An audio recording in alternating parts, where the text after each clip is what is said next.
I'm very excited about my next guest. His name is Chip Gibbons, and he is Policy Director at Defending Rights and Dissent, where he has helped draft legislation to reform the Espionage Act, and he hosts the Primary Sources podcast.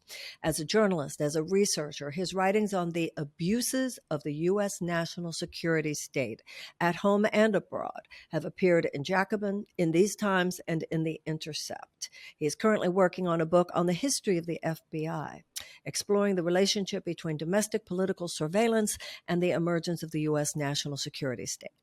Hi, Chip. How are you? I'm well. Thank you so much for having me on. It is an honor that you are introducing me to your audience.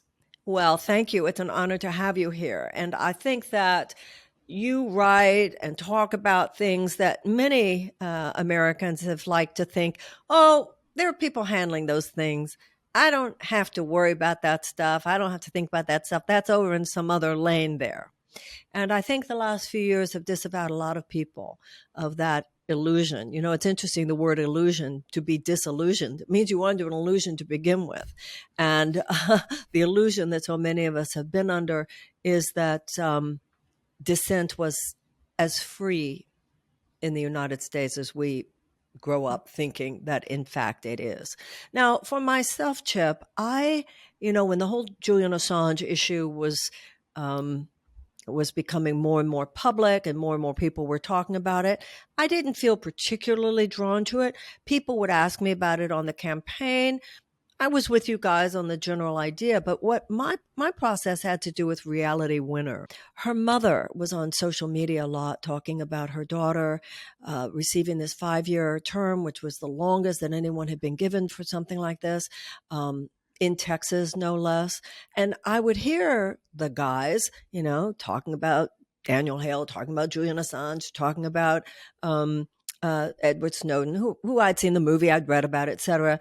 And I was like, well, why are they talking about Reality Winner? I was a little sensitive to the fact that it was the girl that was left out. Anytime I would ask about it, it would be one of those, oh, yeah, and then there's her. So that sort of triggered me a little bit.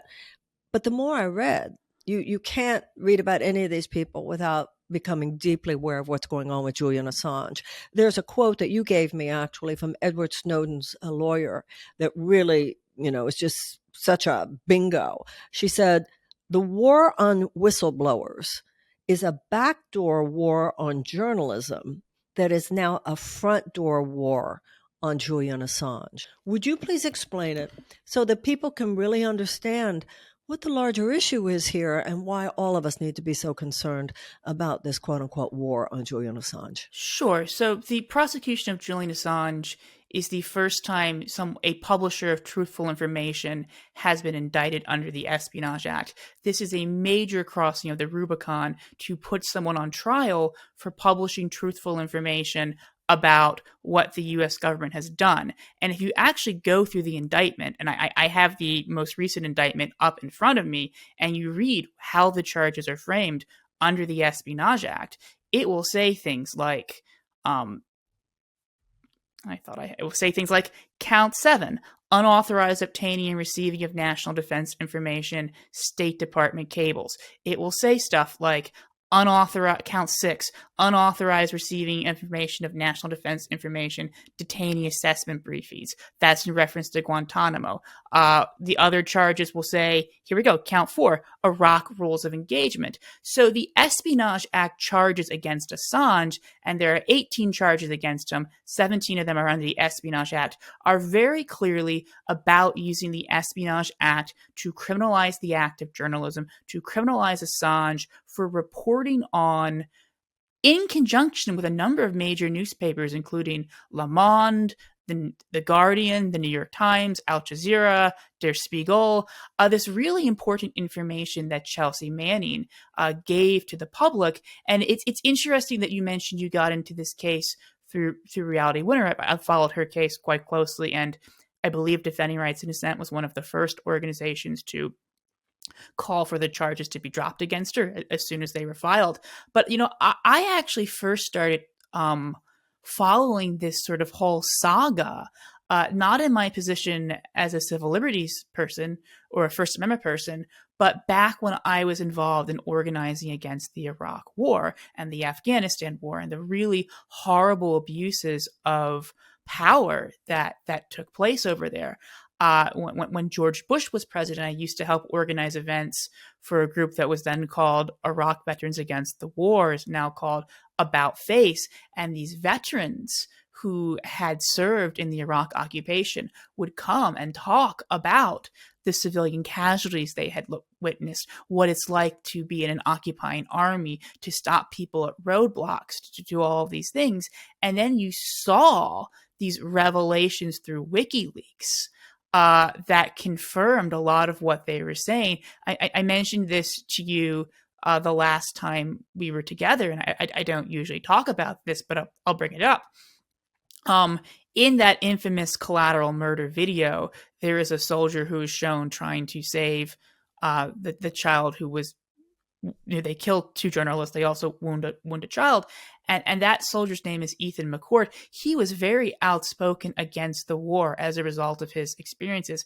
And I actually, at one point in my life, when I was working at an NGO in New York, he came in to talk, and we actually watched the collateral murder video with him present, and he had spoken about it. And another soldier who I had seen speak at Red Emma's, a radical bookstore in Baltimore, was also in that same company, and the two of them went on Democracy Now! They wrote a letter to the Iraqi people, but they really talked about how that collateral murder video, as horrific as it was, sort of helped them in their advocacy of exposing to the U.S. people what the war was like. And that was extremely powerful to me, because I had been working with soldiers who wanted to talk to the public about what the war was like. And immediately, as soon as that was released, Chelsea Manning, who very heroically gave this information to the public at great personal cost, because she wanted to show the public the reality of 21st century asymmetrical warfare. And I've heard Daniel Ellsberg talk about that quote, explaining, what is asymmetrical warfare? Well, it's what you used to call colonial warfare. It's where one side has helicopters and bombs and airplanes, and the other side has, much, much lesser weapons. And, she paid a tremendous cost for that. She was immediately put into conditions that were tantamount to torture. She was sentenced at a military court-martial to 35 years in prison. It's worth pointing out that she pled guilty before the court-martial to charges carrying 2 decades in prison, which would have been the longest by far anyone ever served time in prison for giving information to the media. And the military went ahead with the court-martial because they wanted to get convictions against her under both the Espionage Act and aiding the enemy. And aiding the enemy, as it is on the books, carries the death sentence, but the military was clear they were only seeking life in prison. And they had this sort of far-fetched claim that just appalled me, that by giving this information to journalists, by helping to put it in the New York Times, you're somehow aiding the enemy, because Osama bin Laden, who was, the enemy du jour then, now it's all about Russia, but back then it was all about Al Qaeda. Yeah. Could read the paper and get information. But that's an extremely shocking assault on press freedoms that was not really covered. And she was acquitted. She was acquitted of the aiding of the enemy charge, but she was convicted under the Espionage Act. Okay, so the reason I want to slow down with all this is because I don't think the average American is necessarily following what all of this means. So let's go back a little bit. Okay. I think a lot of people go, but wait a minute. Didn't Julian Assange, didn't he reveal classified information? Didn't he reveal information from classified documents? So that's the first thing I want to take on. Until I read deeply into this, I didn't realize how much our government, particularly our military, abuses the whole classification of documents system. The rules are that they're not supposed to be able to, quote unquote, classify a document simply because it would be inconvenient for them for the information to be revealed. So what's happening now is that they are dumping millions of classified documents every year. It's classified. Therefore, if a journalist is to reveal what's in it, then the journalists can get in trouble, particularly now, because going after the Chelsea Mannings of the world, going after the Julian Assanges of the world, et cetera, is a way of freezing dissent.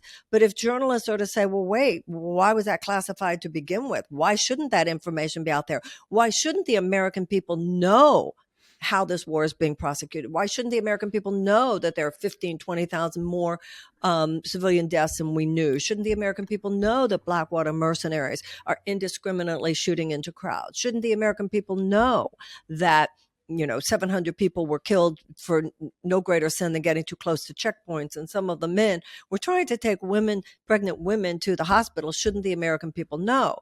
But when the journalists say, well, what's in this classified document? They say, oh, we can't tell you because it's classified. So that's the first myth that we need to bust for people, is for them to understand that this whole it's classified. You can't reveal this information stuff is so bogus in many cases to begin with. Then, as you were saying, even when it's revealed, it's so bogus. Why they say it's dangerous? How is you telling me, okay, we need to know that how you're prosecuting this war? Then they say, no, it's aiding and abetting the real enemy. The people they see as the enemy is the American people, because we might put an end to this. Correct? Is that what's happening here? It's interesting you bring up classification, because there are legitimate purposes for classification. I don't think they should put the nuclear codes on the State Department website. Of course. Or if you are the FBI or the CIA and you're closing in on a actually dangerous terrorist or individual, if I file a FOIA request, you don't have to tell me about that. But much of what gets classified is just information that never should have been classified. I mean, I'm currently writing a book about the FBI, and I filed a FOIA request that got this document from 1990 or 1991 declassified as a result of it. And up until June of 2021, before my request, it was entirely classified as secret. And the whole document is these groups had an anti-war protest at a federal building, and they didn't like the Gulf War. And that's the extent of the document. And that was classified as secret. So clearly there is a huge problem with overclassification of documents, with withholding documents in order to sort of hide government wrongdoing. And, in the case of, Chelsea Manning and Julian Assange, we're talking about information about war crimes. We're talking about information about the U.S. State Department engaging in some very corrupt or disturbing bargains, like working with private corporations to try to keep the minimum wage in Haiti, one of the poorest countries in the world, low. This sort of corrupt bargain they had with Yemen, where the U.S. would bomb Yemen and the Yemeni government would take credit for it, both deceiving the Yemeni and the U.S. people about who the bombing was. And as people in a democracy, I mean, I think we have a right to debate about whether or not our State Department should be trying to keep poor people in Haiti poor so that U.S. clothing companies can make a lot of money. And I think we absolutely ought to know what countries our government is bombing in our name. So this classification system is very pernicious. Unfortunately, when it comes to the Espionage Act, the courts have given complete deference to the president and the executive branch, where you are not allowed to, if you are a whistleblower, and Assange is a journalist, and I think he's going to have different barriers and opportunities if he's ever extradited, which I hope he does not. But if you're in the cases with whistleblowers, with the sources of the journalist, we've seen the prosecution before the case even, goes to a jury, ask the judge to bar this person from bringing up the classification of the documents, arguing only the executive can determine if a document is classified or not. A judge cannot overrule this classification. And two, even if the document is wrongfully classified, even if it is improperly classified, it is not an element under the Espionage Act to be charged with leaking properly classified information, just classified information. In fact, the Espionage Act actually predates the classification system, so it uses the phrase national defense information, which is quite obtuse and arguably vague, but it has generally been interpreted to understand it in our modern age classified information. And when whistleblowers are in court facing these charges, the prosecution immediately swoops in and says, you cannot challenge the classification. The judge can't overrule the president or the executive here. And even if they could, if the document was improperly classified, it doesn't change the fact that you're guilty under the Espionage Act. Okay, so let's go back. So once again, this was described as a backdoor war against whistleblowers that has become a front door war. This backdoor war against whistleblowers is exactly what you're describing. It's a way for the U.S. government, specifically in cases like this, the U.S. military, to say, we're going to do whatever we want to do, legal or extra legal, and don't even think about doubting us. Don't think about revealing what we're doing. Don't think about letting the American people, much less anybody else, know what we're doing. And if you do, we're coming after you. Is that what we're talking about here, Chip? Yeah, so the reason why it is a backdoor war on journalism is that if you target the journalist source and you criminalize the source for giving the information to the journalist, you make it much more difficult for the journalist to do their jobs. You'll have some people in Washington who love reading about, classified secrets in the Washington Post or the New York Times. Not all of them, but there's this contingent of them. And they'll praise the journalist, and the journalist will get an award, and they'll be very adamant that, nothing bad should happen to the journalist. It's heroic to publish this information. But the government insider, the person with a conscience who looked at what was going on around them and said, no, I cannot be a part of this anymore. I am going to alert the people by going to our press, the cornerstone of our democracy, and assist them in news gathering. They say, throw that person in jail, because that's different. But you cannot say you're going to put the journalist sources in jail. You're going to hunt them down and imprison them without yourself going on a war against journalism. And that's why Barack Obama stopped short of going after Assange, because he knew that he would have to go after the New York Times that published the material. And then you are so obviously attacking the First Amendment. Is that correct? Yeah. So the Obama administration declined to prosecute Julian Assange, citing what they called the New York Times problem. And remember, a lot of the information that WikiLeaks published was published in conjunction with papers like the New York Times, like The Guardian, like Al Jazeera. So if this document is in the New York Times and it's on the WikiLeaks website, how do you prosecute WikiLeaks and not the New York Times? And just in general, journalists all the time publish classified information. It's not a that's what journalists do. That's so what let me ask you a question. So if, as we know, the Biden administration, like the Trump administration, unlike the Obama administration, is pushing for extradition from Britain of Julian Assange. What are they going to do if they get him? What are they going to do about the quote-unquote New York Times problem? I mean, that's a really interesting question, and I don't know what happens if Julian Assange is extradited. I think there's been really bad rulings limiting the rights of whistleblowers to defend themselves under the Espionage Act. Julian Assange is not a government insider, but there's a whole bunch of protections for people who are engaged more directly in news gathering. And the problem has been the courts have been unwilling to extend those protections to the whistleblowers themselves. There's a case challenging the use of the Espionage Act against a gentleman who gave information to Jane's Defense Weekly. He believed Ronald Reagan was not spending enough money on the military. I don't know how anyone could believe that, but he did. So he gave this information, and the Reagan administration prosecuted him. And, they actually appeal it to the Fourth Circuit, raising these types of First Amendment challenges. And the Fourth Circuit strikes down his appeal on a number of reasons. First, arguing that, it's not routine to charge whistleblowers under this law, so it's doesn't really impact news gathering.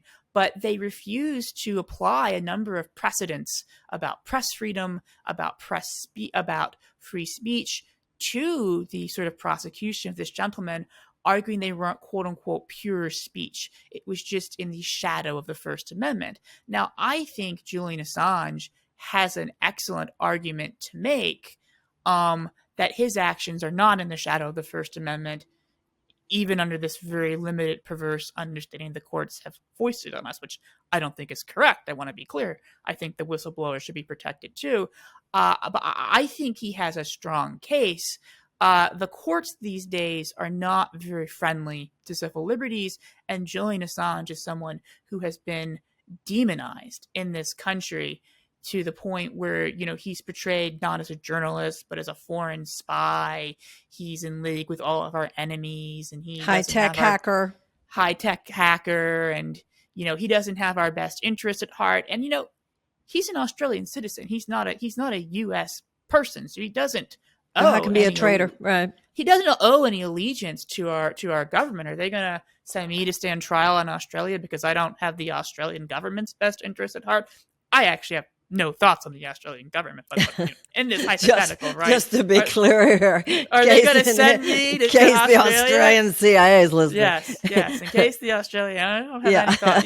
Yeah. I mean, it's an absurd case from start to finish, and it is really worrying. I mean, I do think he has a better chance than the Edward Snowdens, Daniel Hales of the world, because these are still open questions, but I don't want to actually see them answered, given how disturbing the environment is today, given how draconian the courts are, and given that he's charged in the Eastern District of Virginia, which is notorious. It's notorious for its pro-CIA, pro-national security, because that's what they rulings.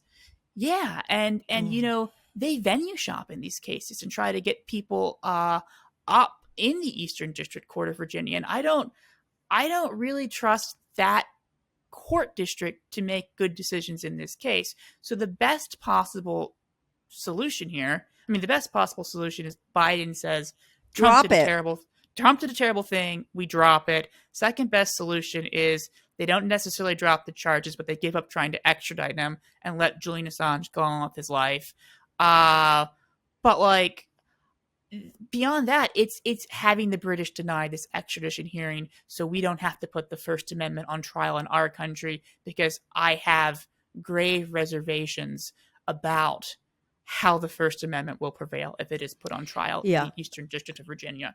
I think we all do. And we're all just praying that the Brits will just say, no, we're not sending him. And then he gets to go the other direction, wherever he chooses to go. You are writing a book about the history of the FBI. I am. Now, I grew up with so many stories about the notorious J. Edgar Hoover. And a lot of people don't remember those stories. And he was such a pivotal character, such a dangerous, nefarious person. So many people lived in utter fear of him. The most powerful people in the country lived in utter fear of him. He had everybody's secrets. He was a famous cross-dresser. He was a fascinating, there should be some movie about J. Edgar Hoover. I'm curious in there's no way you could be writing a book about the history of the FBI without writing about J. Edgar Hoover. To what extent is some of what you would see is the more, there's an extent, as you said yourself, to which, of course, the FBI has to be secretive. But to what extent do you feel that the legacy of undue secrecy and undue harshness on the part of U.S. intelligence agencies, such as the FBI, is a legacy of J. Edgar Hoover? Well, J. Edgar Hoover is a very fascinating figure, and I don't think people realize quite the extent to which he determined the course of American history. J. Edgar Hoover, during World War I, he's involved in picking prosecutions of immigrants and deporting them, and he's eventually put in charge of the first ever intelligence division within what was then called the Bureau of Investigation, now called the Federal Bureau of Investigation.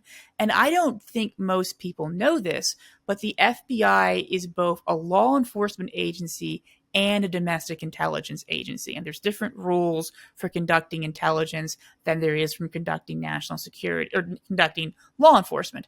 And the very first person put in charge of the very first intelligence unit is J. Edgar Hoover.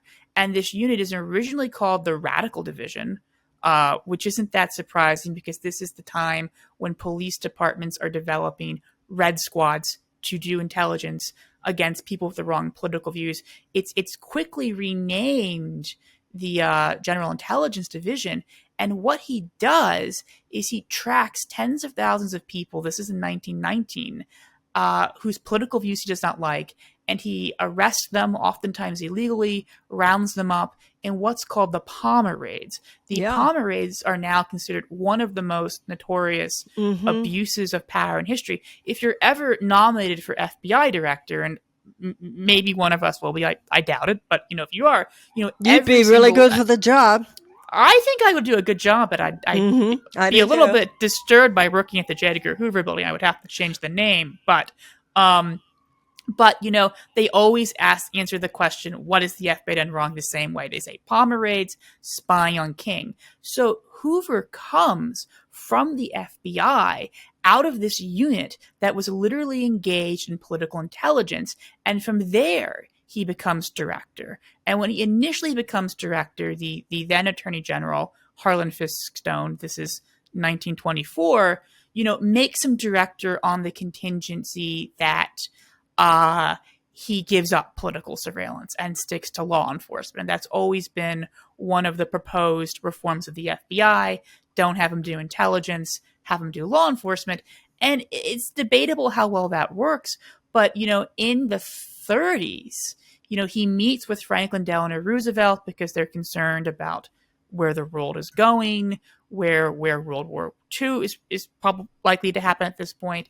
And they're very sort of interested in sort of like fascist agitators in this country. And Hoover meets with him and talks to him about Harry Bridges, the labor leader, and the communist, and all of his favorite villains. And at this point, it's a bit of a debate what happens next.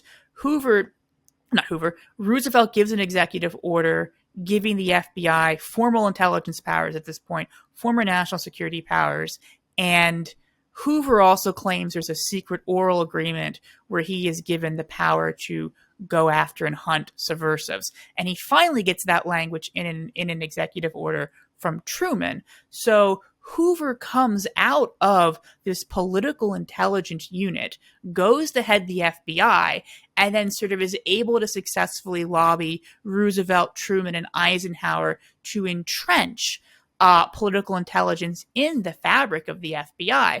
And a lot of historians of what we call the McCarthy period, including Ellen Schrecker, who's considered the greatest historian of that period, said, if we knew then what we knew now, we wouldn't call it McCarthyism, we would call it Hooverism.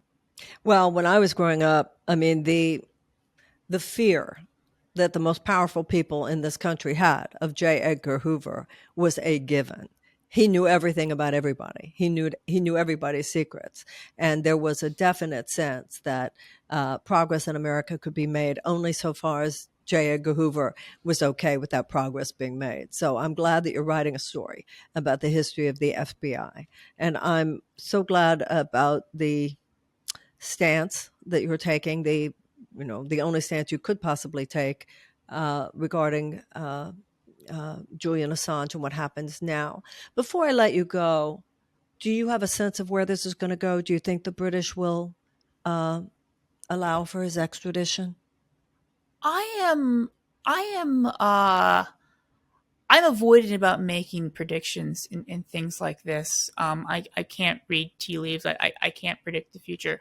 I would hope the British would stand up for some sense of decency and decline this prosecution. I read the Financial Times newspaper, and it's a British newspaper, and they have, letters to the editor, and some person wrote in, I hate Julian Assange. I think he's an undesirable alien. I think we should throw him out of the UK.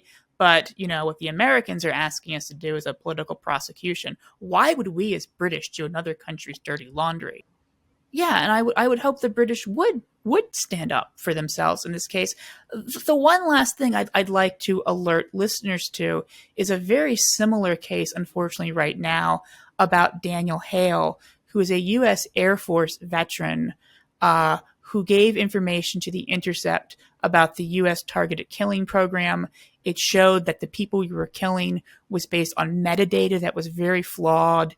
It showed that for one 5-month period in Afghanistan, 90% of the people who were killed by U.S. airstrikes were not the intended target. It also gave information about the watch list, which is the reason why CARE, the nation's largest Muslim civil rights organization, has filed a brief on Daniel Hale's behalf, because they've been able to use that information to help people who have been put on the no-fly list. And he pled guilty to one count under the Espionage Act because he had no chance of a defense before he ever went to court. The judge agreed with the prosecution that the defense could not mention, and these are the prosecution words, not mine, Daniel Hale's good motives. He could not challenge the classification in the way I brought up. He could not point out that it's a selective prosecution because the largest leaker of U.S. government secrets is the U.S. government. And you have Barack Obama on TV joking about murdering the Jonas Brothers with a drone strike. And, Hillary Clinton made a similar joke about Julian Assange. I think I have a great sense of humor, but I don't find murdering people from the sky that's very funny at very all. funny. Thank you, No, I don't think it's very funny at all. And that, if you give information about how great the drone program is, you're not going to be prosecuted. But if you tell the public we're killing the wrong people, we're murdering people, they're coming after you. They come after you. And he wasn't allowed to bring any of this up in court, so he pled to one count. But it's an extremely dark case. I mean, and Daniel Hale is an extraordinarily conscientious person. He's someone who saw, he was at Bagram Air Force Base in as part of the kill chain, and he saw what we were doing, and his conscience compelled him to speak out. And do we really want to? Oh, yeah. I'm sorry, finish your sentence. Do we really want to? Do we really want to live in a society where the most conscientious people in government end up in jail? And where can people read more about Daniel Hale and any of these things? So the website standwithdanielhale.org has information about his case. I would also invite you to visit Defending Rights and Dissent's website, rightsanddissent.org. We organized the first protest for Chelsea Manning's freedom. We've organized for around Hale. This is one of our top issues. And we're doing a whole podcast on the issue of the Espionage Act called Primary Sources, which can be found at primarysourcespodcast.org. Well, Chip, thank you so much Thank you for having me. Yeah, it's pretty depressing news, the things that you talk about, but I admire you greatly that you do the work of making sure that this information is gathered. I know the sort of psychological and emotional toll this takes on a person. The fact that you do it, the fact that you do everything that you can to get this information out to people. And I join with you in knowing that only the awareness on the part of the American people, only the demands of the American people that this kind of thing not occur, that's our only hope for stopping this downward trajectory by which U.S. intelligence services and law enforcement agencies and military and other aspects of the U.S. government are shockingly taking upon themselves rights that our founders did not intend for them to have, that are basically dictatorial in nature, that are shrouded in secrecy, and that in way more ways than not contradict everything that a free and open democracy is meant to be. So you have my great admiration. Thank you very, very much. And just one more time, the Daniel Hale, it's Daniel Hale, standwithdanielhale.org. And then your organization is? rightsanddissent.org. Dissent, D-I-S-S-E-N-T, not like going down the stairs. People make that mistake from time to time. It's both, though, isn't it? Right. We're going down the stairs, yes. But, Rights and Dissent. That won't get you to our website. That's also .org, rightsanddissent.org? .org, yes. Okay. All my best to you, and thank you very, very much, and I look forward to talking to you again in the future. thank you for using your platform for these issues. It's Thanks. vital that you do so. All my best.